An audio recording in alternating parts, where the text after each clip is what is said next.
Bon les amis, est-ce que vous êtes prêts pour une nouvelle dose de frissons? Et je vous le dis tout de suite, on a une histoire sur Facebook qui va briser des cœurs pour sûr. Mais je vais vous présenter aussi dans cette vidéo une histoire de malade qui s'est passée en Italie, en Lombardie, près de Milan. Et elle est juste, en fait j'en dis pas plus. Vous me direz juste votre avis en commentaire. C'est la troisième histoire de cette vidéo, franchement j'ai hâte de savoir ce que vous allez en penser. Bref, juste un petit message avant de démarrer la vidéo. Pensez à vous abonner si c'est pas déjà fait, il n'y a rien d'obligatoire là-dedans. Mais en tout cas moi je suis juste trop content de voir que cette communauté s'agrandit de jour en jour. Donc franchement, un grand merci à vous, je vous aime. Maintenant, place aux choses sérieuses avec la première histoire.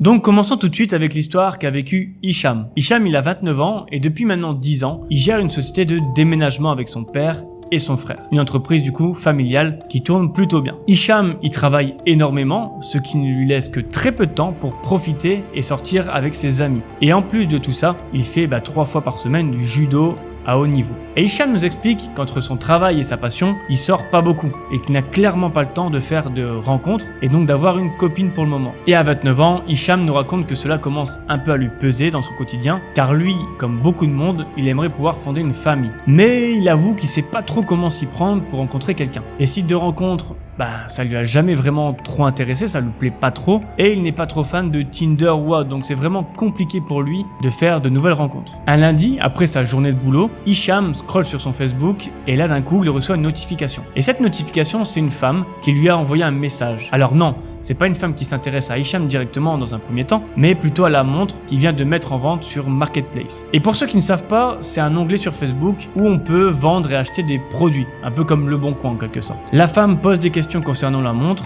et se montre très gentille, mais genre vraiment sympathique avec lui en fait. Et après quelques échanges pour le moins courtois, la conversation dévie rapidement sur d'autres sujets. Et donc du coup il commence à faire connaissance. Hicham nous explique que lorsqu'il fait un tour sur son profil, il la trouve tout de suite juste trop jolie. Elle avait l'air parfaite pour lui, qui souhaitait rencontrer en plus une belle femme. Et cette femme, elle s'appelle Célia. Et clairement, Célia n'a pas l'air d'avoir froid aux yeux. Et elle se montre assez avenante envers Hicham. Et lui, il la trouve vraiment jolie et sympathique. Du coup, ça lui déplaît clairement pas. Et il est même content car ça fait longtemps qu'il n'a pas été flirté avec une femme. Donc il se dit que c'est plutôt cool et il profite. Mais Hicham nous explique que bien qu'il soit content d'échanger avec Célia, il trouve tout de même que plus les jours passent et plus elle est assez rentre-dedans, notamment dans sa manière de parler. Et ça fait un petit peu peur à Hicham parce que pour le coup, il n'a pas été habitué à ça. Faut dire qu'elle est assez différente des autres femmes avec lesquelles il a parlé dans le passé. Disons que Célia, elle est clairement pas timide. Une semaine se passe, ils continuent de discuter ensemble, mais beaucoup moins qu'au départ. Car en effet, Hicham est assez occupé par sa société, avec son père et son frère. Du coup, ça lui laisse que très peu de temps et très peu de moments pour répondre à Célia. Mais celle-ci, encore une fois, ne lâche pas l'affaire et ne cesse de relancer Hicham plusieurs fois dans la journée. Célia lui dit qu'il lui manque, qu'elle a envie de discuter plus avec et qu'elle aimerait bien qu'ils se rencontrent prochainement. Et Hicham, il en parle avec son frère, qui lui dit de prendre un peu plus de temps pour lui et de se rendre plus disponible pour elle, car s'il ne fait pas d'efforts, il rencontrera jamais personne en fait. Et pour le coup, son rêve de fonder une famille, ça lui passera clairement sous le nez. Et coup de chance pour Hicham, Célia va lui proposer de se rencontrer le week-end qui arrive afin de se voir et de faire plus ample connaissance. Hicham, suite au conseil de son frère, prend du temps pour lui et accepte sa proposition. Et c'est donc décidé.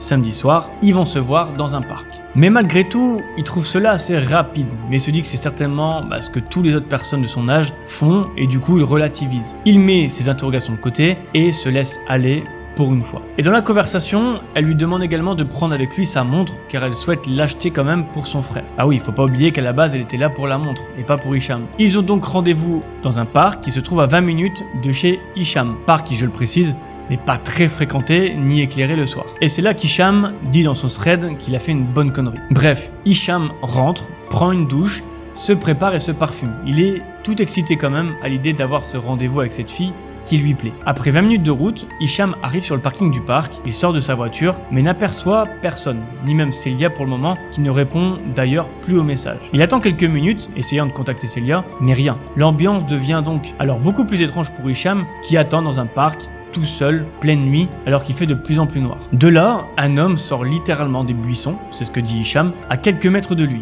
Il a des cheveux longs et un bonnet qui recouvre sa tête. Et cet homme se dirige tout droit en direction d'Hicham. Et Hicham ne reconnaît pas du tout cet homme, mais il se dit qu'il va passer à côté et sortir du parc et qu'il va rien se passer d'autre. Et en même temps, au même moment, il continue d'essayer d'appeler Célia sur Messenger, sauf que problème, lorsqu'il appelle Célia sur Facebook, il entend le téléphone de l'homme qui se dirige vers lui sonner. L'homme s'arrête à 2 mètres d'Hicham, sort un couteau et commence à le menacer. Il lui menace de sortir sa montre, son argent et son téléphone tout de suite. Et au même moment, Hicham entend un homme derrière lui, l'attraper par derrière et le tenir par le cou. Il est donc là, attrapé par un homme derrière lui qui lui serre le cou et un autre homme devant lui qui fait face avec un couteau. Et vous savez, Hicham, c'est pas un mec comme tout le monde. Il fait du judo et sait donc clairement garder son sang-froid. Hicham explique à ce moment-là, il peut éventuellement maîtriser les deux personnes, c'est vrai, mais que c'est trop risqué vu dans la position qu'il est. Il fait donc le move incroyable de dire « Ok, je vais tout vous donner, mais laissez-moi la vie sauve ». Et rien qu'en disant ça justement, il sent que la pression que met l'homme derrière lui se relâche un peu. Donc pour Hicham, tant mieux car l'homme derrière lui serre vraiment beaucoup moins fort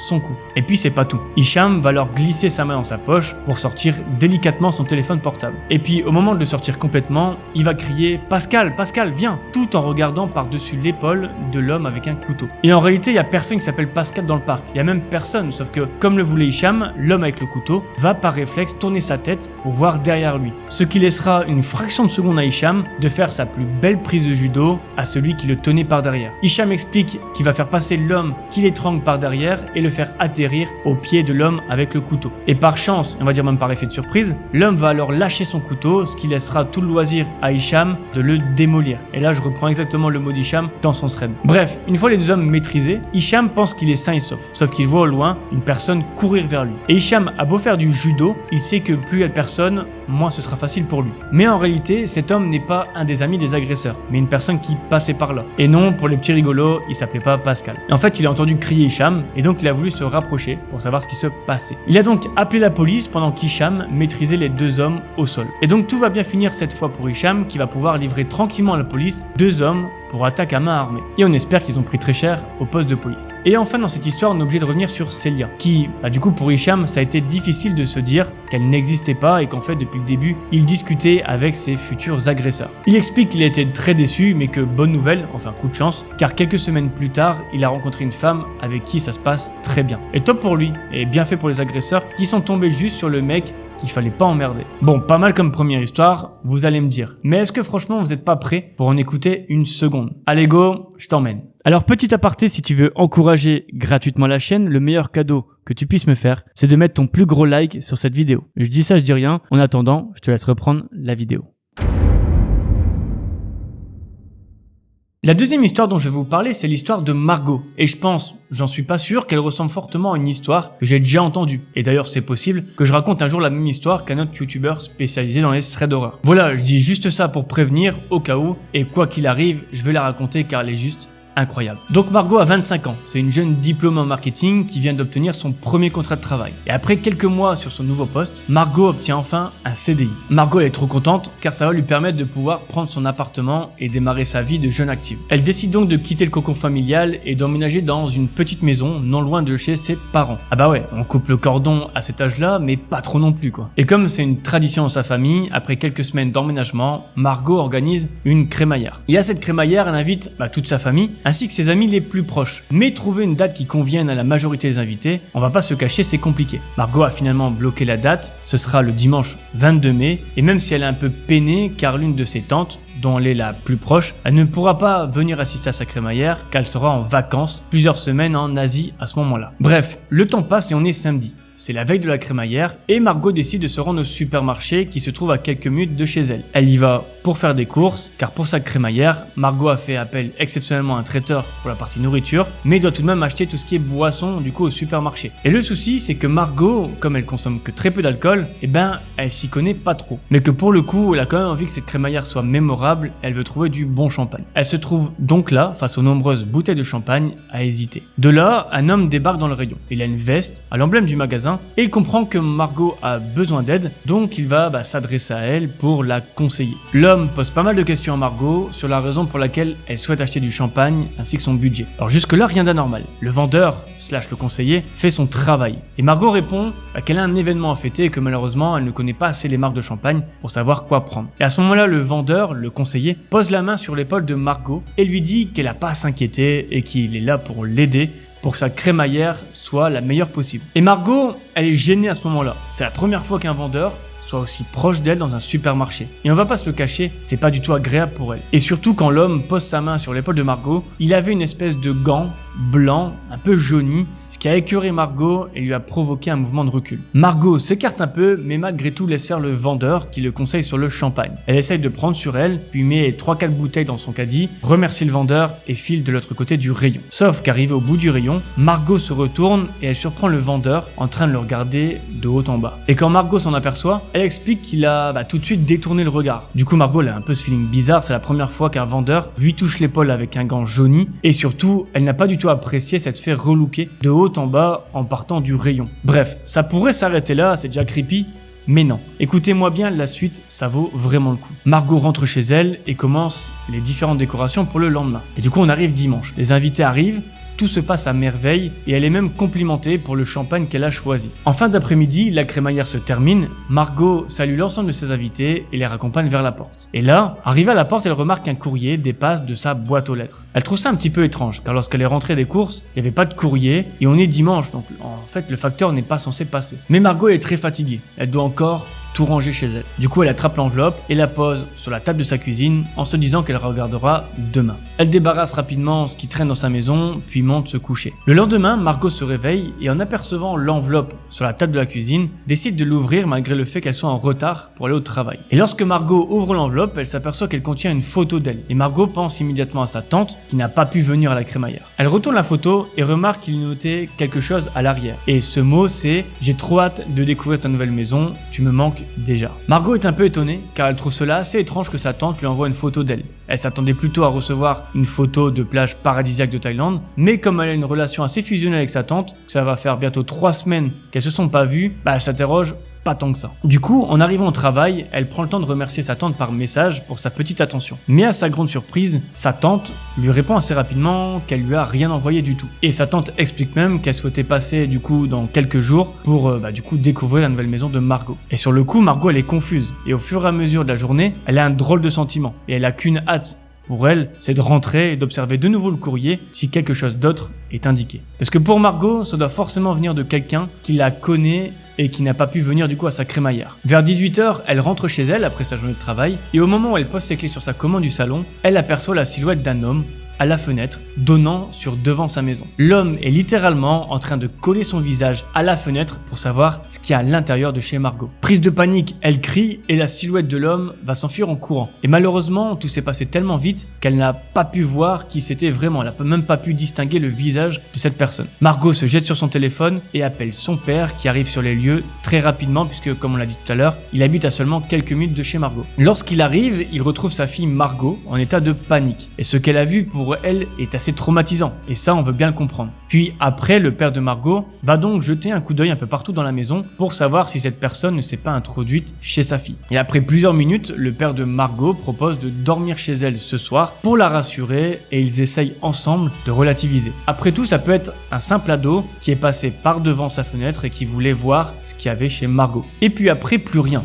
Margot reprend confiance et se dit effectivement que c'était rien de grave. Sauf que le week-end d'après, Margot décide de faire un peu de jardinage. Elle tond la pelouse de son petit jardin, puis va devant sa maison pour retirer les mauvaises herbes de son entrée. Margot retire les mauvaises herbes, puis d'un coup elle s'arrête. Elle devient toute blanche car ce qu'elle voit entre les mauvaises herbes, c'est un gant. Et vous l'aurez deviné, c'est un gant blanc, un peu jauni, comme celui de l'homme du supermarché. Et ça lui fait remonter un mauvais souvenir. Elle prend donc sa voiture et fonce en direction du supermarché pour confronter le vendeur. Au supermarché, Margot a juste envie de faire un scandale. Elle est furax et elle a absolument envie de savoir qui est cette personne. Elle va donc faire un descriptif exact de la personne et devinez quoi ? Eh bien cette personne que Margot décrit ne travaille pas ici. En fait, personne, comme l'a décrit Margot, n'a jamais travaillé dans ce supermarché. Alors qui était cette personne qui a conseillé Margot dans le supermarché ? Que voulait-il ? Est-ce vraiment lui qui a suivi Margot jusqu'à chez elle et a mis une photo d'elle pour la mettre dans sa boîte aux lettres ? Et tout ça c'est assez perturbant pour Margot car elle est presque sûre que c'est lui.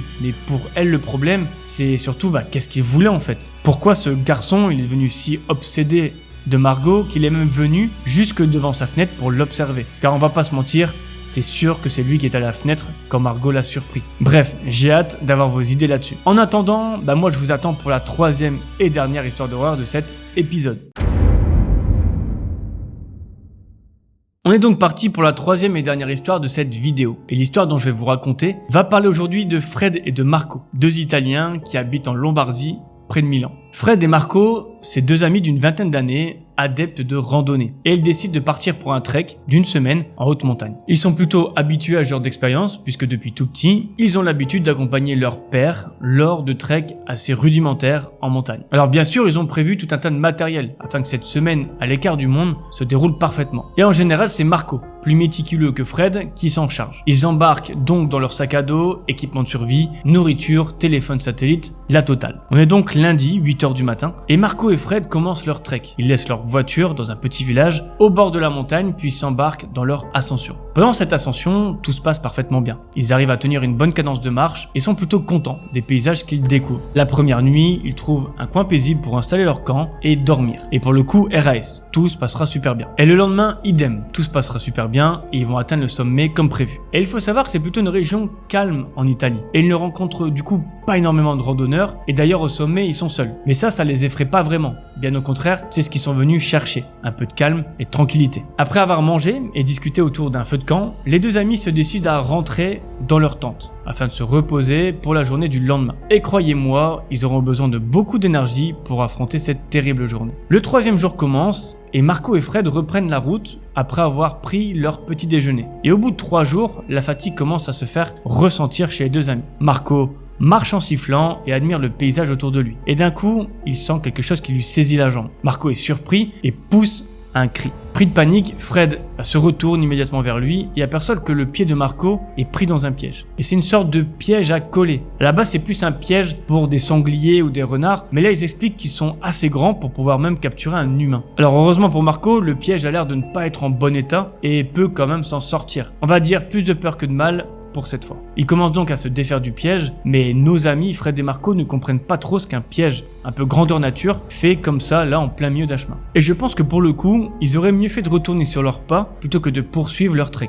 Parce qu'en avançant un peu plus dans la montagne, Fred et Marco sont tout de même très attentifs à ce qu'il y a par terre. Et plusieurs fois, ils vont remarquer qu'il y a tout de même beaucoup de pièges disposés un peu partout. Des pièges comme celui-ci qui a attrapé Marco. Alors c'est courant en montagne de tomber sur ce type de piège, mais ils sont tout de même surpris d'en voir autant. En fait, il y en a vraiment partout. Il faut donc preuve d'une extrême vigilance pour ne pas reproduire la même erreur, mais en essayant justement d'éviter les pièges dispersés un peu partout, Marco et Fred s'éloignent un petit peu du chemin qu'ils avaient décidé d'emprunter. C'est comme si les pièges étaient là exprès pour faire dévier quiconque qui souhaite prendre le chemin classique, si vous voyez ce que je veux dire. Et ça a pour conséquence qu'après quelques heures de marche, ils sont bien loin du chemin qu'ils devaient emprunter. Sauf qu'après plusieurs heures à éviter les pièges, la nuit commence à tomber et ils sont littéralement épuisés. Ça fait des heures qu'ils tentent de retrouver leur chemin. Et comme il fait de plus en plus sombre, ça devient naturellement de plus en plus compliqué pour eux de se repérer. Ils décident donc, en apercevant un refuge au loin, d'y passer la nuit et que le lendemain matin, ils rebrousseront chemin pour éviter de se perdre davantage. Fred et Marco arrivent devant le refuge, ils toquent à la porte mais personne ne répond. Ils décident alors de rentrer, mais à l'intérieur, il n'y a rien. Que des déchets comme un trognon de pommes, une assiette qui est pas nettoyée et un tas de poussière qui laisse penser que la propreté de ce refuge n'est pas trop respectée. Mais bon, Marco et Fred, ils ont pas trop le choix, donc malgré tout, ils décident de s'y installer pour cette nuit. Et tant mieux pour Fred et Marco qui ne doivent pas sortir de leur campement. Pour eux, ils sont juste épuisés, ils cherchent plus qu'à manger un bon repas avant d'aller se reposer et de repartir le lendemain matin. En préparant la nourriture, Fred fait malencontreusement tomber le réchaud par terre qui roule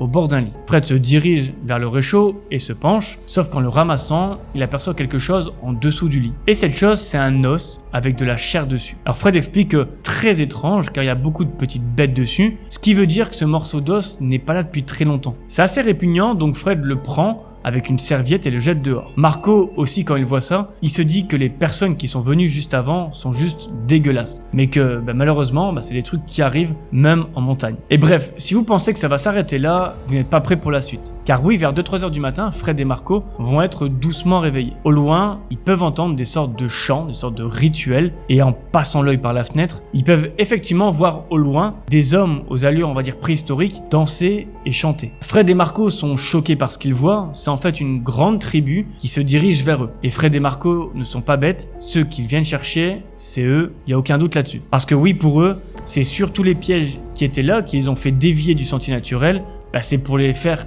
atterrir dans ce refuge. Fred et Marco ont alors que quelques minutes pour prendre leurs affaires et déguerpir de ce refuge. Ils nous racontent qu'ils ont laissé plein d'affaires à eux, comme le reste de leur nourriture, ainsi que leur assiette sale. Fred et Marco détalent du refuge et en tournant la tête derrière eux, vers le groupe, la tribu, ils peuvent donc voir une dizaine d'hommes en mode préhistorique faire silence. Lors de ce silence, étrangement, Fred et Marco vont s'arrêter. Et un peu comme dans un film, il y a l'un des hommes qui va se mettre à crier, mais ni Fred ni Marco ne vont comprendre ce qu'il va dire. Cependant, ils vont très vite comprendre que ce cri, ça signifie qu'il faut les attraper. Car oui, suite à ces cris, tous les hommes vont hurler et se ruer vers Fred et Marco qui aussitôt prendront leurs jambes à leur cou pour s'enfuir. La poursuite, elle va pas durer que 2 minutes et c'est fini. Non, elle va durer environ 10 à 15 longues minutes pour Fred et Marco qui vont littéralement laisser tomber tous leurs sacs et leurs affaires pour aller le plus vite possible et surtout pour éviter de se faire attraper par cette tribu. Au bout de 10-15 minutes, Fred et Marco se retournent et voient au loin des flammes dans la direction de la montagne qui part justement à l'opposé de leur direction. Et même s'ils n'en ont pas la certitude, ils pensent que cette tribu a fait marche arrière, a laissé tomber et qu'ils sont enfin sains et saufs. Maintenant que le principal problème est parti, n'oubliez pas qu'ils sont en plein milieu de la montagne, ils étaient en train de faire un trek et qu'ils ont laissé en route toutes leurs affaires pour éviter de se faire attraper. Alors Fred et Marco ont expliqué qu'ils ont vécu littéralement l'enfer pendant plus de 36 heures à retourner sur leurs pas en direction de leur voiture où elles étaient garées. Et tout ça, faut pas l'oublier, en évitant les pièges qu'il y avait sur le chemin. Et vous imaginez, vous, 36 heures sans pouvoir manger ni dormir? Mais bon, heureusement, si je vous raconte l'histoire, c'est qu'ils s'en sont sortis. Mais ils expliquent que c'est de loin la pire expérience qu'ils ont vécue en montagne. Alors on pourrait s'arrêter là, on pourrait ne pas savoir qui étaient ces gens et surtout que voulaient-ils vraiment? Eh bien en fait si, on a la réponse et ça c'est cool. Parce qu'en rentrant, Fred et Marco, ils sont épuisés et décident de rentrer chez eux et de dormir directement car ils sont HS. Sauf qu'une fois reposés, ils se sont rejoints pour aller à la police. Car oui, il faut pas oublier qu'ils ont failli se faire attraper en fait. Ils vont expliquer tout ce qu'ils ont vécu. Les policiers du coup leur ont indiqué en fait que plusieurs personnes sont déjà parties sur le même sentier que Fred et Marco ont emprunté et qui sont malheureusement jamais revenus. En fait, a priori, il y aurait une tribu cannibale dans ces montagnes qui attrape des touristes pour les bouffer. Alors oui, moi aussi quand j'ai lu cette histoire, j'étais sous le choc comme vous. En fait, ça devient de plus en plus clair pour Fred et Marco. Quand on y repense, il y a les pièges qui les emmènent directement au refuge, c'est certainement vers là qu'ils voulaient les emmener. Il y a aussi les affaires qui sont laissées à l'abandon au refuge quand ils arrivent. C'est probablement d'autres personnes qui ont laissé leurs affaires, tout comme eux en fait. Ils ont dû détaler comme des lapins et ils ont tout laissé derrière eux en fait. Donc c'est juste dingue pour eux qu'ils en soient sortis en fait indemnes. Et je suppose que vous aussi. Vous aussi, vous pouvez pas vous empêcher comme moi de savoir si oui ou non cet os avec de la chair dans le refuge appartenait à un humain ou non. Bref les amis, c'est la fin de cette vidéo et si vous avez aimé, soutenez-moi en mettant votre plus gros like. En tout cas, moi c'était un plaisir de vous la raconter. Sur ce, on se retrouve dimanche prochain. Bisous.